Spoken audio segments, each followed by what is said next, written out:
پر ایک صدقہ واجب ہے. ہر روز جو طلوع ہوتا ہے تو ہر جوڑ کا صدقہ. یہ انگلی کا جوڑ ہی اگر لاک ہو جاتا، آج صبح آپ اٹھتے ہو یہ لاک ہے تو کیا ہوتا؟ گھٹنا لاک ہو جاتا، کونی لاک ہو جاتی. صبح کو انسان اٹھے کہ میں بھلا چنگا ہوں. کل یوم تطلع فی الشمس، ہر دن جس میں کہ سورج جو ہے طلوع ہوتا ہے اس میں ہر جوڑ پر ایک صدقہ واجب. اس کو شیخ سعدی نے بہت خوبی سے کہا ہے. ہر سانس جب انسان کے اندر جاتا ہے موجب تقویت ہوتا ہے. تو آکسیجن گئی، قوت ملی، اسی کو برن کریں گے انرجی ملے گی. سانس باہر نکلتا ہے، یہ صفائی کا ذریعہ بنتا ہے، کاربن ڈائی آکسائڈ اور بہت سی چیزیں نکل گئی. بس بر ہر نفس 2 شکر واجب بس. ہر سانس پر 2 مرتبہ شکر کرنا چاہیے. ہر سانس اندر گیا موجب تقویت، باہر بنا موجب تنقیح. لہذا پس بر ہر نفس 2 شکر واجب. تقریباً اسی طرح کا یہ معاملہ ہے. لیکن اب یہ کیسے صدقے ہوں گے؟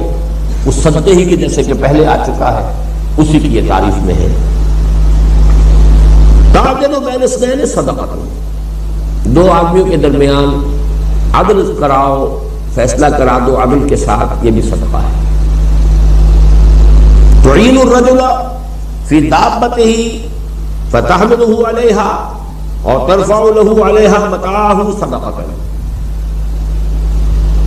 اور تم مدد کرو کسی انسان کی اس کی سواری کے معاملے میں کہ اسے اس پر چڑھنے میں مدد دو، یا یہ کہ اس کی کوئی چیز، اس کا سامان نیچے سے اٹھا کے پکڑا دو. اونٹ پر سوار ہو گیا ہے، اب نیچے سے سامان پکڑا رہے ہیں، یہ بھی صدقہ ہے.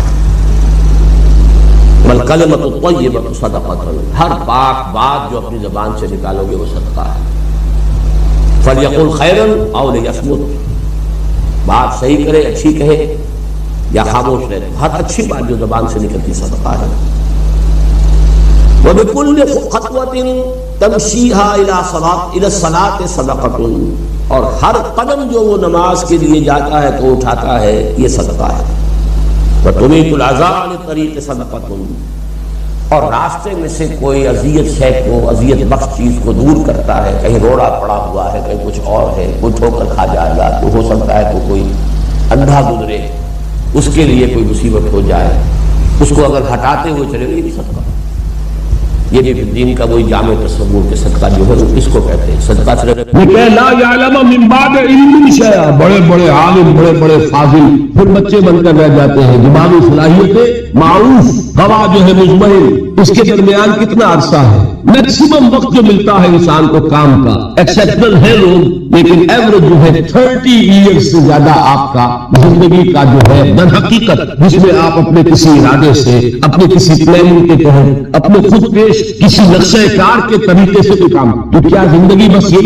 کیا کریشن کا کلائمیکس جو ہے وہ ذہن مانتا ہے کہ یہ پوری کائنات اس کی وسعت کا اندازہ کرے اور اس کا کلائمیکس انسان اور اس کی حقیقت یہ نہیں؟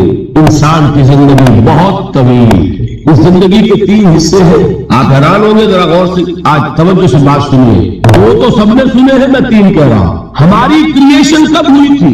ازل میں، جو روحوں کی شکل میں ہمیں پیدا کر دیا گیا تھا، جن سے اللہ تعالیٰ کا وہ مکالمہ ہوا تھا، الست بربکم قالوا بلی. میں بھی تھا، آپ بھی تھے. ہر شخص نے اللہ سے معاہدہ کیا تھا، الست بربکم قالوا بلی.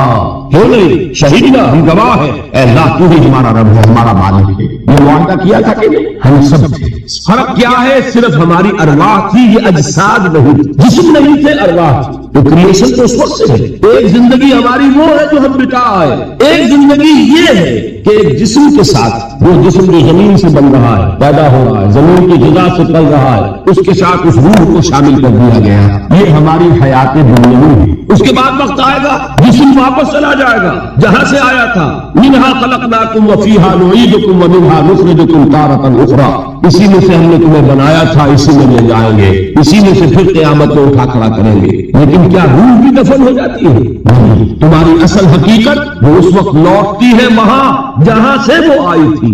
یہ مفہوم ہے انا للہ و انا الیہ راجعون. ہماری ارواح وہاں سے آئی تھی وہی لوٹ جائیں گی. ہمارا جسم زمین سے آیا تھا زمین میں لوٹ جائے. یہ زمینی شے ہے, وہیں سے آئی تھی وہیں دفن ہو جائے. دفن ہو, جلا دی جائے, جو بھی ہو وہی جائے. چینے کھا جائیں گے پارسی کی لاش کو تو چینے بھی تو پھر مٹی بن کر مٹی میں مل جائے. بہرحال یہی سے تم آئے یہی جاؤ گے.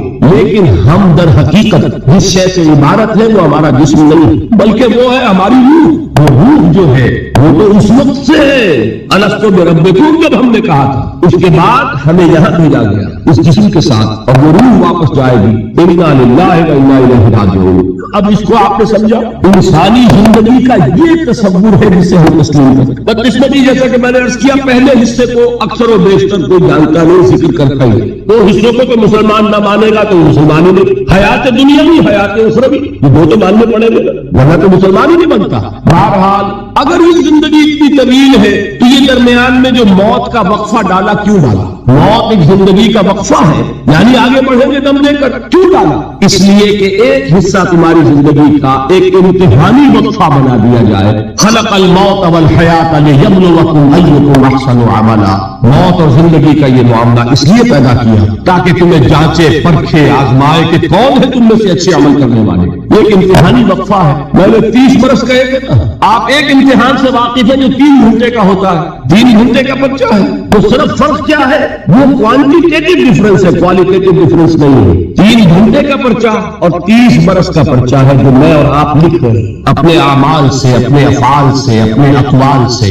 اپنی ساری سعی و جہد سے. 30 برس کا ایک پرچہ ہے جو ہم دے رہے ہیں. یہ جو خلق الموت والحیات لیبلوکم ایکم احسن عملا اور حیات انسانی کا یہ طول, علامہ اقبال کے 2 اشعار ہیں نہایت قیمتی ہیں. آب زر کسی شے کا نام نہیں اقبال کے اشعار کے لیے, تو اس سے کہیں قیمتی شے ہو اس سے وہ لکھے جانے کے قابل ہے. کیا فرماتے ہیں؟ تو اسے پیمانہ روح و فردا سے نناب جاویداں پہم دواں ہر دم جواں ہے زندگی. یہ کیا تم نے حساب جوڑا ہوا ہے کہ 365 دنوں کا ایک سال اور ایک سال کے پھر 30 سال اور 40 سال اور 100 سال, یہ تمہاری زندگی. تو اسے پیمانہ امروز و فردا سے نناب جاویداں پہم دواں ہر دم جواں ہے زندگی. اس کے ساتھ یہ دوسرا شعر سنانے سے پہلے جو پہلا شعر ہے اب اس کا میں مفہوم بیان نہیں کروں گا, جو سمجھتے ہیں انہیں کو یاد دلا رہا ہوں. مرترز اندیشہ سود و ضیاء ہے زندگی, ہے کبھی جاں اور کبھی تسلیم جاں ہے